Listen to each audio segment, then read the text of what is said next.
Hello everyone, आप सभी का स्वागत है आज के इस वीडियो में। अगर आप किसी सरकारी जॉब की तैयारी कर रहे हैं और आप एक अच्छी कोचिंग अफोर्ड नहीं कर पा रहे हैं या बाहर कहीं पढ़ने नहीं जा पा रहे हैं, तो आज का वीडियो आपके लिए बहुत ज़्यादा जो है लाभदायक होने वाला है। जानते हैं चलिए क्या है नहीं है। तो सबसे पहले DMFT गोड्डा ने जो है सरकारी नौकरी की तैयारी करने वाले छात्रों के लिए एक फ्री कोचिंग की योजना लाई है। ठीक है, इस नोटिफिकेशन निकला है कार्यालय उपायुक्त सह जिला दंडाधिकारी गोड्डा, यानी कि उपायुक्त महोदय के द्वारा ये लेटर निकाला गया है, ये सूचना निकाला गया है और ये जिला कल्याण शाखा से ऑपरेट होगा। ठीक है, इसमें कहा गया है कि निःशुल्क कोचिंग में प्रवेश हेतु स्क्रीनिंग टेस्ट के संबंध में आवश्यक सूचना।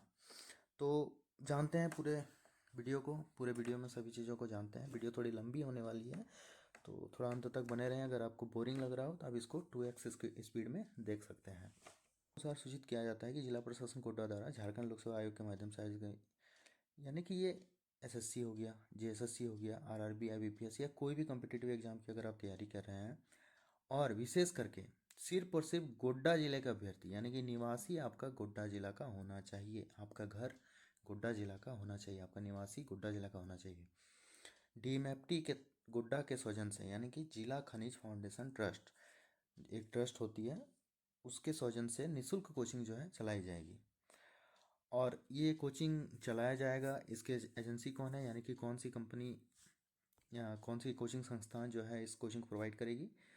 नई दिल्ली के प्रतिष्ठित कोचिंग संस्थान SPMIS एकेडमी गुवाहाटी, ये शायद गुवाहाटी की हो सकती है, संस्थान का नाम है, वो कोचिंग का नाम है SPMIS एकेडमी गुवाहाटी।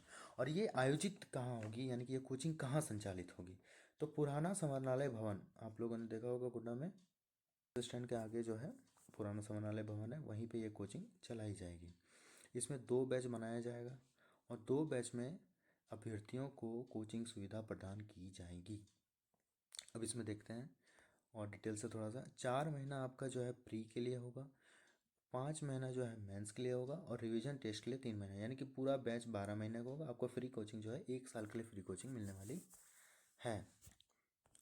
अब पात्रता क्या क्या होनी चाहिए, यानी कि ये फ्री कोचिंग का लाभ कौन कौन उठा सकते हैं। सबसे पहले तो वो गोड्डा जिले का निवासी होना चाहिए, ये आवश्यक है। अगर आप गोड्डा से नहीं हैं तो आप इस फ्री कोचिंग का लाभ नहीं उठा सकते हैं। और उम्मीदवार की आय, यानी कि माता पिता की आय अधिकतम 8 लाख होनी चाहिए। 8 लाख से नीचे आपकी जो है एनुअल इनकम होनी चाहिए, वार्षिक आय 8 लाख से कम होनी चाहिए, सबसे पहली बात। दूसरी बात, तीसरा पॉइंट यह है कि ये योजना स्नातक उत्तीर्ण या स्नातक कौन भर सकते हैं इसको। अगर आप ग्रेजुएशन कर लिए हैं, यानी कि आपका ग्रेजुएशन फाइनल हो गया है, या आप लास्ट ईयर में हैं, लास्ट ईयर मतलब सेम 5 या सेम 6, हमारे इधर सेमेस्टर सिस्टम चलता है, तो जो सेमेस्टर 6 या सेमेस्टर 5 में है वो इस जो है निःशुल्क कोचिंग में भर सकते हैं। और आगे देखते हैं और क्या है। देखिए, ये योजना जो है जनरल वाले भी भर सकते हैं, OBC वाले भी भर सकते हैं, SC वाले भी भर सकते हैं, ST वाले भी भर सकते हैं, लेकिन इसमें 50% सीट जो है खनन प्रभावित क्षेत्रों से किया जाएगा, यानी कि जहाँ पे कोई खदान एरिया है, खनन एरिया के लिए 50% रिजर्व है। कुल सीटों में से 25% यथासंभव, यानी कि अगर कैंडिडेट हो तो महिला के लिए रिजर्व रहेगा, और बाकी जो बचे हुए हैं जनरल OBC SC और ST, इनका जो है सीटों की संख्या बाकी दिया जाएगा। बाकी सीट अगर देखा जाए तो यानी कि अनुपात ये रहेगा 30-30-40, यानी कि 40-30-70 और 30-100 का बैच रहेगा। ठीक है, चलिए आगे देखते हैं। अब मान लीजिए आपने इसका फॉर्म भर दिया, अब चयन कैसे होगा। चयन होगा, अभ्यर्थियों का चयन एक स्क्रीनिंग टेस्ट के माध्यम से किया जाएगा, यानी कि एक टेस्ट लिया जाएगा। टेस्ट में जो है कुछ सवाल पूछे जाएंगे, इसकी भी जानकारी आगे है। अब आवेदन कब से कब तक कर सकते हैं, 20 दिसंबर से 3 जनवरी 2025 तक। अगर ये तो वैसे मैं सजेस्ट करूँगा कि आप ऑनलाइन भरें। अगर कोई ऑफलाइन भरना चाहता है इस फॉर्म को, तो वो ऑफलाइन कहाँ पे जमा कर सकता है। ऑफलाइन पहले तो उसको आवेदन पत्र जो है वहाँ से लेना पड़ेगा, यानी कि प्राप्त करना पड़ेगा। कहाँ से, DMFT कोसांग द्वितीय तल नया समाहरणालय भवन पांडुपथान गोड्डा, यानी कि न्यू DC ऑफिस के TMFT जो कोसांग है वहाँ से आप इसका जो है फॉर्म प्राप्त कर सकते हैं और जमा कर सकते हैं। ये ऑफलाइन वालों के लिए है, आप ऑनलाइन भी इसको भर सकते हैं और मैं यही सजेस्ट करूँगा कि आप इसको ऑनलाइन भरें। ऑनलाइन भरने का लिंक ये है, ठीक है, और मैं इस लिंक को कमेंट बॉक्स में और डिस्क्रिप्शन बॉक्स में दे दूँगा। इसमें आप ऑनलाइन कैसे भरेंगे अभी हम आगे दिखाएंगे। QR कोड स्कैन करके भी आप डायरेक्ट इस लिंक में पहुँच सकते हैं। टेस्ट कब लिया जाएगा? स्क्रीनिंग टेस्ट की तिथि संभवतः 5 जनवरी होगी, यानी कि अभी तक जताया जा रहा है कि 5 जनवरी को एक टेस्ट लिया जाएगा इस फ्री कोचिंग के लिए। 5 जनवरी को एक टेस्ट लिया जाएगा। अब इसका एडमिट कार्ड कैसे जारी होगा? तो एडमिट कार्ड जहाँ तक मुझे लगता है गोड्डा NIC में जारी होगा। और टेस्ट जो होगा यानी कि फ्री कोचिंग पाने के लिए जो एक टेस्ट लिया जाएगा, उस टेस्ट में क्या होगा, क्या पूछा जाएगा? स्क्रीनिंग टेस्ट जो है 100 ऑब्जेक्टिव क्वेश्चन का होगा, 100 MCQ रहेगा। क्या क्या रहेगा वो भी देखते हैं। प्रत्येक प्रश्न 1 अंक का होगा और प्रश्न पर सामान्य ज्ञान, यानी कि आप संभवतः रखिए कि झारखंड GK विशेष करके। दूसरा जो हमारा नॉर्मल GK होता है वो 2-4 रीजनिंग के क्वेश्चन और मैथ के क्वेश्चन देखने को मिल सकते हैं। 100 नंबर का एग्ज़ाम होगा, सारे MCQ टाइप के होंगे।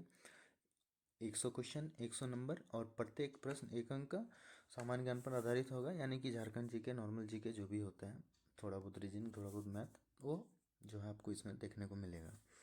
टेस्ट कब होगा फिर से हम एक बार बोल देते हैं कि ये कब से कब तक भर सकते हैं, क्या कर सकते हैं, नहीं कर सकते हैं। देखिए, सबसे पहले तो नोटिफिकेशन में जैसा लिखा गया है कि आप जो है गोड्डा जिला के निवासी होने चाहिए, आपकी आय 8 लाख से कम होनी चाहिए, आप या तो स्नातक उत्तीर्ण या तो आप ग्रेजुएशन उत्तीर्ण होने चाहिए, या तो ग्रेजुएशन के अंतिम वर्ष में आप होने चाहिए। यानी कि आप मान के चलिए हमारे यहाँ सेमेस्टर सिस्टम है, सेमेस्टर 5 सेमेस्टर 6 दोनों एलिजिबल होंगे।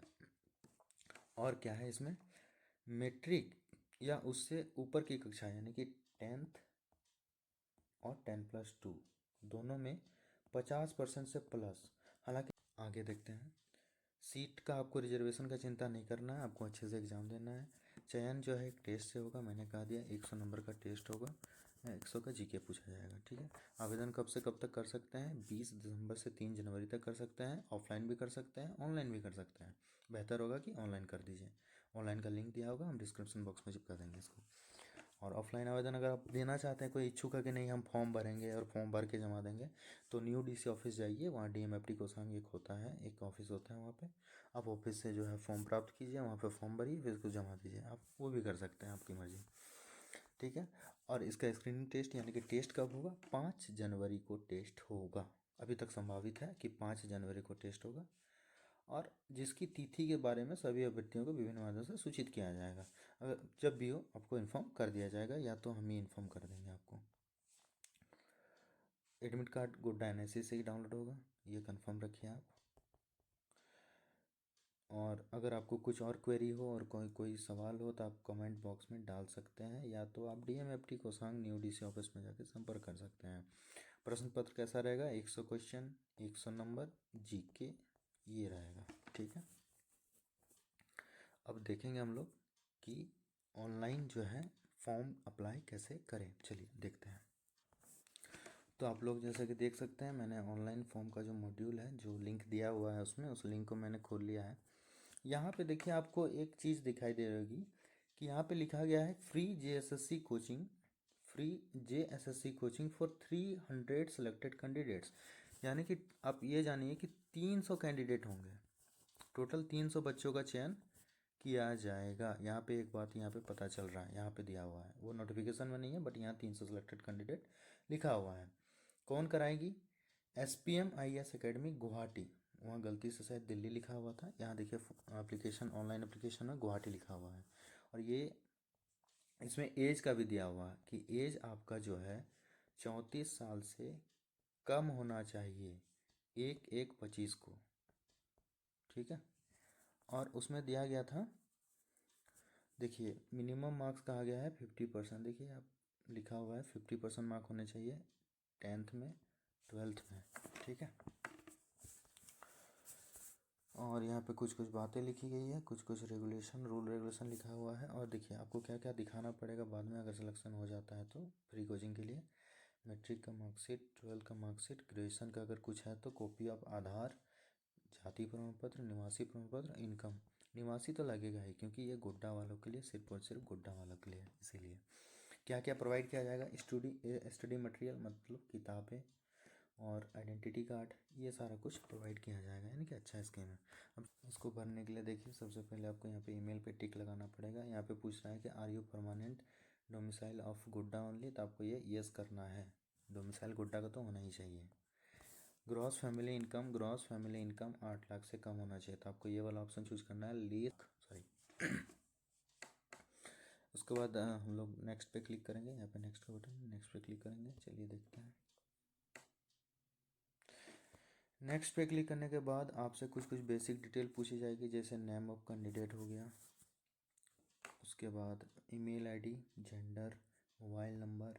इनकम यहाँ पे पूछा जा रहा है, ग्रॉस फैमिली इनकम, तो इनकम आपका इनकम सर्टिफिकेट में लिखा हुआ रहता है इनकम, ठीक है। किसी का 1 लाख रहता है, किसी का 98,000 रहता है, तो जो भी आप देख के भर सकते हैं।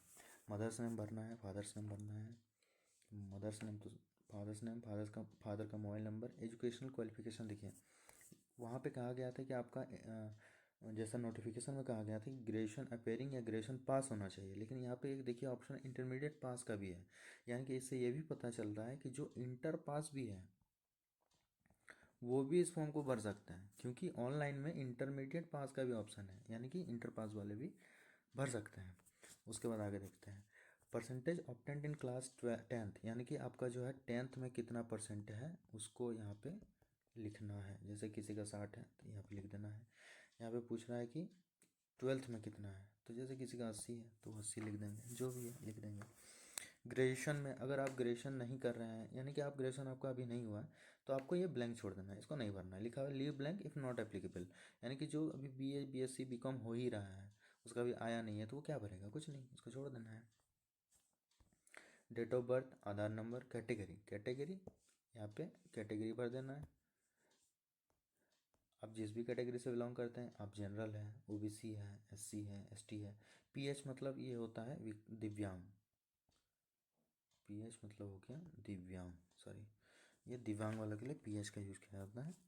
और PVTG का मतलब होता है आदिम जनजाति। तो अगर कोई इस कैटेगरी से बिलोंग करते हैं, कोई अगर इस कम्युनिटी से बिलोंग करते हैं PVTG से, जैसे पहाड़िया हो गया, असुर, बिरहोर, ये सब जो है PVTG से अगर कोई बिलोंग करते हैं PVTG सेलेक्ट करेंगे। कोई अगर दिव्यांग है आप, तो अगर आप दिव्यांग हैं तो आप PH कैटेगरी सेलेक्ट करेंगे। आप SC ST जनरल OBC मत सेलेक्ट कीजिएगा, आप PH कीजिएगा, आपको इससे बेहतर फ़ायदा मिलेगा।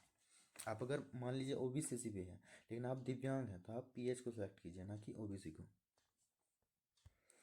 उसके बाद इसको भर के नेक्स्ट कर देना है, ये सबमिट हो जाएगा। और एक बात, सॉरी, एक फ़ोटो यहाँ पे अपलोड करना है, हाफ फ़ोटो, यानी कि पासपोर्ट साइज फ़ोटो एक अपडेट कर देना है। और ये सारा भर के आपसे एक बार ब्लॉक पूछा जाएगा। ब्लॉक में आप जिस भी ब्लॉक से बिलोंग करते हैं, गुड्डा में जो भी है, गुड्डा, पथरगामा, बसंतराय, महागामा, मेहरमा, बुआरीजोर, ठाकुरगंगटी, सुंदरपहाड़ी या पुड़ियार, आप कहीं से भी बिलोंग करते हैं इन ब्लॉक में से, आपको ब्लॉक भर देना है और यहाँ पे नेक्स्ट कर देना है। यहाँ पे नेक्स्ट कर देना है। उसके बाद फॉर्म जो है सबमिट हो जाएगा।